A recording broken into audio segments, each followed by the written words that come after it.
नमस्कार दोस्तों। प्रस्तुत है कमलेश्वर की लिखी कहानी चप्पल। कहानी बहुत छोटी सी है। मुझे ऑल इंडिया इंस्टीट्यूट मेडिकल की 7वीं मंजिल पर जाना था। आईसीयू में गाड़ी पार करके चला तो मन बहुत ही दार्शनिक हो उठा था। कितना दुख और कष्ट है इस दुनिया में। लगातार एक लड़ाई मृत्यु से चल रही है और उसके दुख और कष्ट को सहते हुए लोग सब एक से हैं। दर्द और यातना तो दर्द और यातना ही है। इसमें इंसान और इंसान के बीच भेद नहीं किया जा सकता। दुनिया में हर माँ के दूध का रंग एक है। खून और आंसुओं का रंग भी एक है।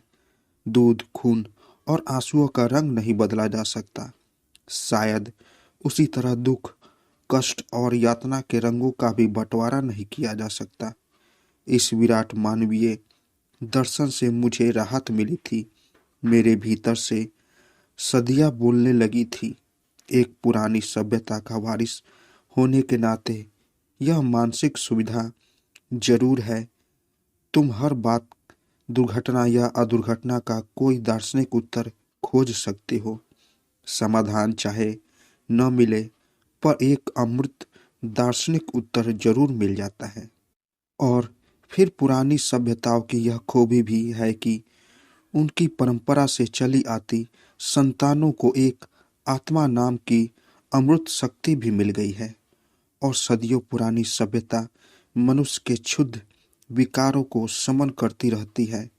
एक दार्शनिक दृष्टि से जीवन की क्षण भंगुरता का एहसास कराते हुए सारी विषमताओं को समतल करती रहती है। मुझे अपने उस मित्र की बातें याद आई जिसने मुझे संध्या के संगीन ऑपरेशन की बात बताई थी और उसे देख आने की सलाह दी थी। उसी ने मुझे आईसीयू में संध्या के केबिन का पता बताया था। 8वें फ्लोर पर ऑपरेशन थिएटर है और 7वें पर संध्या का आईसीयू। मेजर ऑपरेशन में संध्या की बड़ी आंत काटकर निकाल दी गई थी और अगले 48 घंटे क्रिटिकल थे। रास्ता इमरजेंसी वार्ड से जाता था। एक बेहद दर्द भरी चीख इमरजेंसी वार्ड से आ रही थी। वह दर्द भरी चीख तो दर्द भरी चीख ही थी। कोई घायल मरीज असहाय तकलीफ से चीख रहा था। उस चीख से आत्मा दल रही थी। दर्द की चीख और दर्द की चीख में क्या अंतर था? दूध, खून और आंसुओं के रंगों की तरह चीख की तकलीफ भी तो एक सी थी। उसमें विषमता कहाँ थी? मेरा वह मित्र जिसने मुझे संध्या को देख आने का फर्ज अदायगी के लिए भेजा था, वह भी इलाहाबाद का ही था। वह भी उसी सदियों पुरानी सभ्यता का वारिस था। ठेठ इलाहाबादी मौज में वह भी दार्शनिक की तरह बोला था। अपना क्या है, रिटायर होने के बाद गंगा किनारे एक झोपड़ी डाल लेंगे, 8-10 तार के पेड़ लगा लेंगे, मछली मारने की एक बंसी, 2-4 मछलियां तो दोपहर तक हाथ आ ही जाएगी। रात भर जो तारी टपकेगी उसे फ्रिज में रख लेंगे। फ्रिज में? और क्या, मॉडर्न साधु की तरह रहेंगे। मछलियां तलेंगे, खाएंगे और तारी पिएंगे। और क्या चाहिए? पेंशन मिलती रहेगी और माया मोह क्यों पाले? पालेंगे तो प्राण अटके रहेंगे। तारी और मछली, बस आत्मा तारी पीकर मछली खा के आराम से महाप्रस्थान करे। न कोई दुख, न कोई कष्ट। लेकिन तुम जाके संध्या को देख जरूर आना, वो क्रिटिकल है।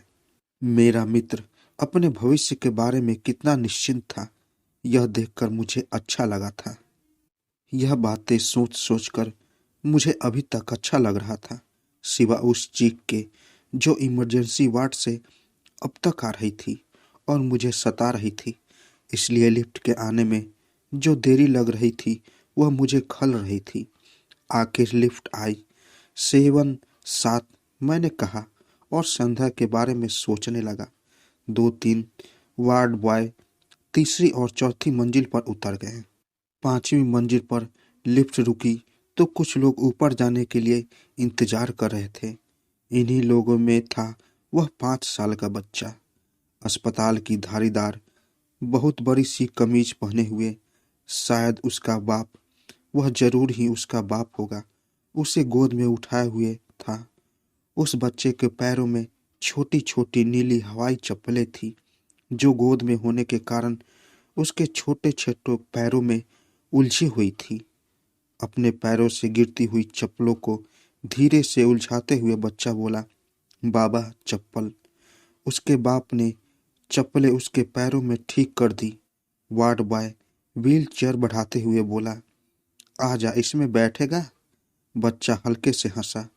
वार्ड बॉय ने उसे कुर्सी में बैठा दिया। उसे बैठने में कुछ तकलीफ हुई, पर वह कुर्सी के हाथे पर अपने नन्हे नन्हे हाथ पटकता हुआ भी हंसता रहा। दर्द का एहसास तो उसे भी था, पर दर्द के कारण का एहसास उसे बिल्कुल नहीं था। वह कुर्सी में ऐसे बैठा था जैसे सिंहासन पर बैठा हो। कुर्सी बड़ी थी और वह छोटा। वार्ड बॉय ने कुर्सी को पुश किया और वह लिफ्ट में आ गया। उसके साथ ही उसका बाप भी। उसका बाप उसके सिर पर हाथ से प्यार से हाथ फेरता रहा। लिफ्ट 7 पर रुकी, पर मैं नहीं निकला। 2-1 लोग निकल गए। लिफ्ट 8 पर रुकी। यही ऑपरेशन थिएटर थे। दरवाजा खुला तो एक नर्स, जिसके हाथ में सब पर्चे थे, उसे देखते हुए बोली, आ गया तू। उस बच्चे ने धीरे से मुस्कुराते हुए नर्स से जैसे कहा, हाँ। उसकी आंखें नर्स से शर्मा रही थी और उसमें बचपन की बड़ी मासूम दूधिया चमक थी। व्हील चेयर एक झटके के साथ लिफ्ट से बाहर गई। नर्स ने उसका कंधा हल्के से थपका। बाबा चप्पल। वह तभी बोला, मेरी चप्पल। उसकी चप्पल लिफ्ट के पास गिर गई थी। उसके बाप ने वह चप्पल भी उसे पहना दी। उसने दोनों पैरों की उंगलियों को सिकोड़ा और अपनी चप्पलें पैरों में कस ली। लिफ्ट बंद हुई और नीचे उतर गई। वार्ड बॉय बच्चे की कुर्सी को पुश करता हुआ ऑपरेशन थिएटर वाले बरामदे में मुड़ गया। नर्स उसके साथ ही चली गई। उसका बाप धीरे धीरे उन्हीं के पीछे चला गया। तब मुझे याद आया कि मुझे तो 7वीं मंजिल पर जाना था। संध्या वहीं थी। मैं सीढ़ियों से एक मंजिल उतर आया। संध्या के डॉक्टर पति ने मुझे पहचाना और आगे बढ़कर मुझसे हाथ मिलाया। हाथ की पकड़ में मायूसी और लाचारी थी। कुछ पल खामोशी रही, फिर मैंने कहा, मैं कल ही वापस आया, तभी पता चला। यह एकाएक कैसे हो गया? नहीं, एकाएक नहीं। ब्लीडिंग तो पहले भी हुई थी, पर तब कंट्रोल कर ली गई थी। 15 दिनों बाद फिर होने लगी। एक सिर्फ ब्लीडिंग, 4 घंटे ऑपरेशन में लगे। And you know, we con doctors are what's parents. वो संध्या के बारे में भी कह रहे थे। संध्या भी डॉक्टर थी। यस, आप तो समझ रहे होंगे। संध्या को भी एक एक बात का अंदाजा हो रहा होगा। मैंने कहा, लेकिन वो बहुत करेजली भी बिहेव कर रही थी। संध्या के डॉक्टर पति ने कहा, बोल तो सकती नहीं, पल्स भी गर्दन के पास मिली। आर्टिफिशियल रेस्पिरेशन पर है, पर एक तरह से देखिए तो उसका सारा शरीर आराम कर रहा है और सब कुछ आर्टिफिशियल मदद से ही चल रहा है। संध्या के डॉक्टर पति ज़्यादातर बातें मुझे मेडिकल टर्म्स में ही बता रहे थे और उन्हें समझने की कोशिश करता रहा। बीच बीच मैं इधर उधर की बातें भी करता रहा। संध्या का भाई भी आज सुबह पहुंच गया। किसी तरह उसे जापान होते हुए टिकट मिल गया। उन्होंने बताया, यह बहुत अच्छा हुआ। मैंने कहा, आप देखना चाहेंगे? हाँ, अगर पॉसिबल हो तो। आइए, देख तो सकते हैं। भीतर जाने की इजाज़त नहीं है। वैसे तो सब डॉक्टर फ्रेंड्स ही हैं, पर नहीं नहीं, वो ठीक भी है। वो बोल भी नहीं सकती। वैसे आज कॉन्शस है, कुछ कहना होता तो लिख के बता देती है, उन्होंने कहा और एक केबिन के सामने पहुंचकर इशारा किया। मैंने शीशे की दीवार से संध्या को देखा। वह पहचान में ही नहीं आई। 2 डॉक्टर और नर्स उन्हें स्टैंड भी कर रहे थे और फिर इतनी नालियां और मशीनें थी कि उसके बीच संध्या को पहचानना मुश्किल भी था। संध्या होश में थी, डॉक्टर को देख रही थी। डॉक्टर उसका हाथ सहलाते हुए उसे कुछ बता रहा था। मैंने संध्या को इस हाल में देखा तो मन उदास हो गया। वह कितनी लाचार थी। बीमार और समय के सामने आदमी लाचार होता है, कुछ कर नहीं पाता। मैंने मन ही मन संध्या के लिए प्रार्थना की। किससे की यह मालूम नहीं। ऐसी जगहों पर आकर भगवान पर ध्यान जाता भी है और किसी के सुख के लिए उसके अस्तित्व को स्वीकार कर लेने में अपना कुछ नहीं जाता, सिवा प्रार्थना के कुछ शब्दों के।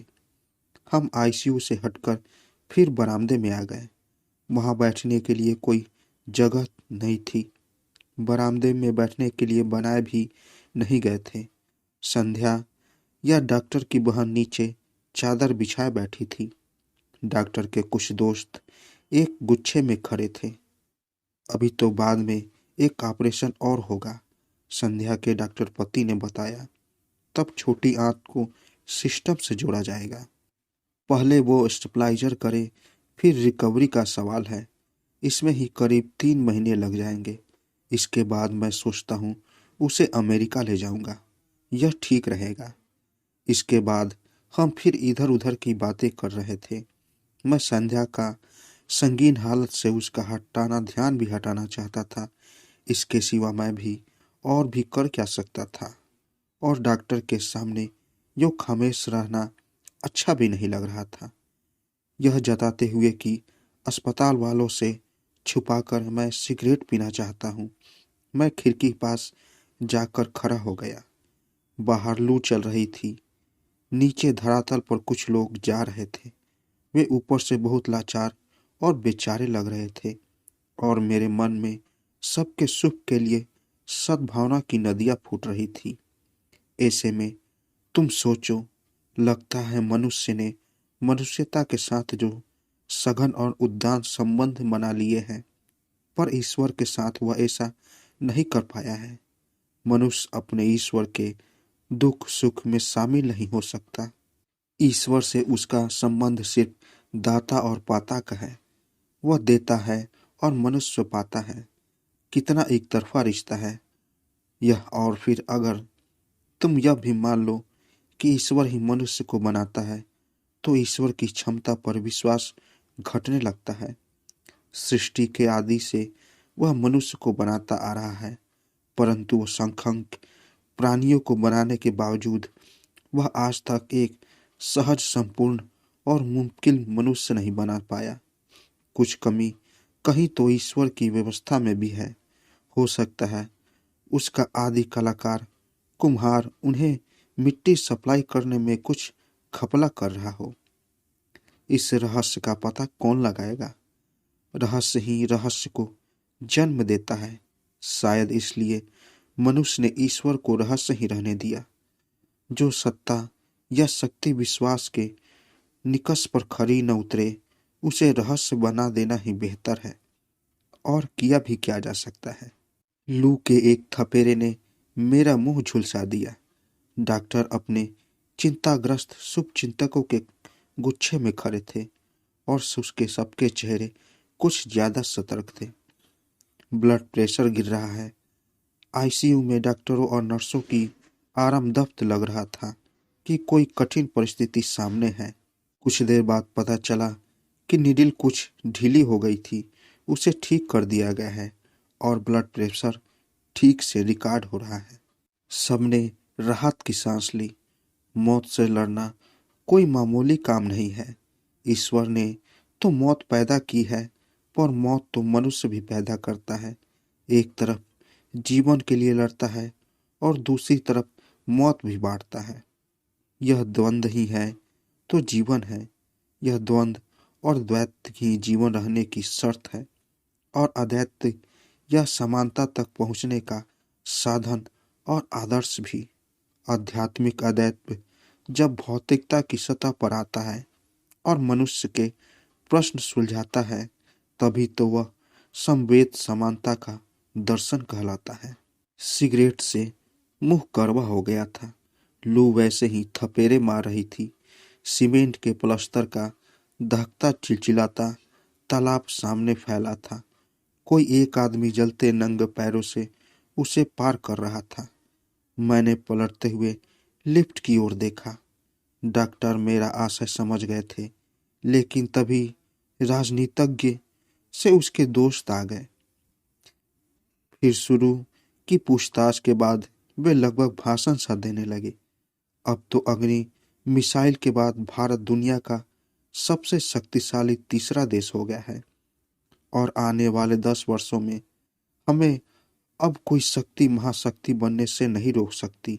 इंग्लैंड और फ्रांस की पूरी जनसंख्या से ज्यादा बड़ा है आज भारत का मध्य वर्ग। अपनी संपन्नता में भारतीय मध्य वर्ग जैसी शक्ति और संपन्नता उन देशों के मध्य वर्ग के पास भी नहीं है। तभी एक चिंताग्रस्त नर्स तेजी से गुजर गई और सन्नाटा छा गया। चिंता के भारी क्षण जब कुछ हल्के हुए तो मैंने फिर लिफ्ट की तरफ देखा। डॉक्टर साहब समझ गए आपको 2.5-3 घंटे हो गए, क्या क्या काम छोड़ आए होंगे, और वे लिफ्ट की ओर बढ़े। लिफ्ट आई पर ऊपर जा रही थी। डॉक्टर साहब को मेरी खातिर रुकना न पड़े इसलिए मैं लिफ्ट में घुस गया। लिफ्ट 8 पर पहुंची। वहां ज्यादा लोग नहीं थे, पर एक स्ट्रेचर था और 2-3 लोग। स्ट्रेचर भीतर आया, उसी के साथ लोग भी। स्ट्रेचर पर चादर में लिपटा बच्चा पड़ा हुआ था। वह बेहोश था। वह ऑपरेशन के बाद लौट रहा था। उसके गालों और गर्दनों के रेशमी रोए पसीने से भीगे हुए थे। माथे पर बाल भी पसीने के कारण चिपके हुए थे। उसका बाप एक हाथ में ग्लूकोज की बोतल पकड़े हुए था। ग्लूकोज की नली की सुई उसकी थकी और दूध भरी बाह की धमनी में लगी हुई थी। उसका बाप लगातार उसे देख रहा था। वह शायद पसीने से माथे पर चिपके उसके बालों को हटाना चाहता था, इसलिए उसने दूसरा हाथ ऊपर किया, पर उस हाथ में बच्चे की चप्पलें उसकी उंगलियों में उलझी हुई थी। वह छोटी नीली हवाई चप्पलें। मैंने बच्चे को देखा, फिर उसके निरीह बाप को। मेरे मुंह से अनायास ही निकल गया, इसका। उसकी टांग काटी गई है। वार्ड बॉय ने बाप की मुश्किल हल कर दी। ओह, कुछ हो गया था। मैंने जैसे उसके बाप से ही पूछा। वह मुझे देखकर चुप रह गया। उसके ओठ कुछ बुदबुदाकर थम गए, लेकिन वह भी चुप नहीं रह सका। एक पल बाद ही बोला, जांघ की हड्डी टूट गई थी। चोट लगी थी? नहीं, सड़क पार कर रहा था, एक गाड़ी ने मार दिया। वह बोला और मेरी तरफ ऐसे देखा जैसे टक्कर मारने वाली गाड़ी मेरी ही थी। फिर वह वितराग होकर अपने बेटे को देखने लगा। 5वीं मंजिल पर लिफ्ट रुकी। बच्चों का वार्ड उसी मंजिल पर था। लिफ्ट में आने वाले कई लोग थे। वे सब स्ट्रेचर निकालने जाने के इंतजार में बेसब्री से रुके हुए थे। वार्ड बॉय ने झटका देकर स्ट्रेचर निकाला तो बच्चा बोरे की तरह हिल उठा। अनायास ही उसके मुंह से निकल गया, धीरे से, ये तो बेहोश है, इसे क्या पता। स्ट्रेचर को बाहर पुश करते हुए वार्ड बॉय ने कहा। उस बच्चे का बाप खुले दरवाजे से टकराता हुआ बाहर निकला तो एक नर्स ने उसके हाथ की ग्लूकोज की बोतल पकड़ ली। लिफ्ट के बाहर पहुंचते ही उसके बाप ने उसकी दोनों नीली हवाई चप्पलें वही कोने में फेंक दी। फिर कुछ सोच कर कि शायद उसका बेटा होश में आते ही चप्पलें मांगेगा, उसने पहले एक चप्पल उठाई, फिर दूसरी भी उठा ली और स्ट्रेचर के पीछे पीछे वार्ड की तरफ जाने लगा। मुझे नहीं मालूम कि उसका बेटा जब होश में आएगा तो क्या मांगेगा, चप्पल मांगेगा या चप्पलों को देखकर अपना पैर मांगेगा। बेसब्री से इंतजार करते लोग लिफ्ट में आ गए थे। लिफ्ट मैन ने बटन दबाया, दरवाजा बंद हुआ और वह लोहे का बंद कमरा नीचे उतरने लगा। तो दोस्तों, कैसी लगी कहानी? अगर आप लोगों को कहानी अच्छी लगी हो तो मेरे चैनल को ज़रूर सब्सक्राइब करें और साथ साथ बेल आइकन को भी ज़रूर दबाएं ताकि मेरी कहानी सबसे पहले आप तक पहुंचे। तो दोस्तों, मिलते हैं एक नई कहानी के साथ एक नए वीडियो में। तब तक के लिए नमस्कार।